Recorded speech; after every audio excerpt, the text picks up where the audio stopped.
என்னோடய ஹேர் வந்து பார்த்திங்கன்னா இந்த ஃபோட்டோவில் இருக்க மாதிரி தான் லாங்காக திக்காக நல்லா ஷைனியாக இருந்துச்சு. இது 1 வருஷத்துக்கு முன்னாடி எடுத்த ஃபோட்டோ. ஆனால் ஷாம்பு அதாவது கெமிக்கல் ஷாம்பு எப்போ யூஸ் பண்ணனோ அப்போவே வந்து பார்த்திங்கன்னா முடி நல்லா கொட்ட ஆரம்பிச்சிருச்சு.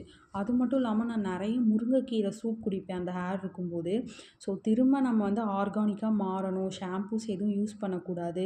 அப்படியே பண்ணாலும் ஆர்கானிக் ஷாம்பு தான் யூஸ் பண்ணணும், சீகக்காய் யூஸ் பண்ணணும். அதுக்கப்புறம் முருங்கைக்கீரை சூப் வந்து நம்ம குடிக்கணும் அப்படின்னு சொல்லிட்டு நான் முடிவு பண்ணியிருக்கேன். இது வந்து பார்த்திங்கன்னா நார்மல் சூப் மாதிரி கிடையாது. நான் இதில் இன்க்ரீடியன்ட்ஸ் ரொம்ப கம்மியாக தான் யூஸ் பண்ணுவேன்.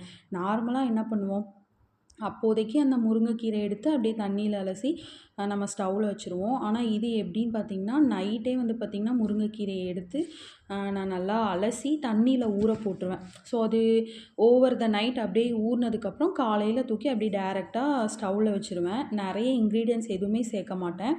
என்னென்ன சேர்ப்பேன்னா பூண்டு, அதுக்கப்புறம் சீரகம், மிளகு, உப்பு.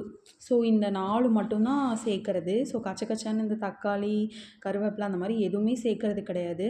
ஸோ இதை நல்லா கொதிக்க விடணும். ஸோ அதுவுமே வந்து இந்த இலைய போடும்போது இலை மட்டும் போடக்கூடாது.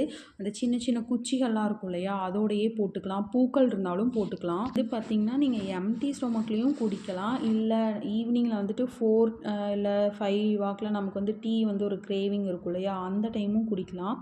டேஸ்ட் வந்து பார்த்திங்கன்னா ரொம்ப நல்லா இல்லாமலாம் இருக்காது. இதை வந்து வீக்லி ஒரு த்ரைஸ் இல்லை 4th டைம் நீங்கள் குடிச்சிட்டே வந்தீங்கன்னா கண்டிப்பாக இந்த அளவுக்கு வந்து உங்களுக்கு ஹேரு திக்காக ஆகும். ஆனால் இதை வந்து கண்டிப்பாக ஒரு வருஷமாச்சும் நீங்கள் ஃபாலோ பண்ணணும்.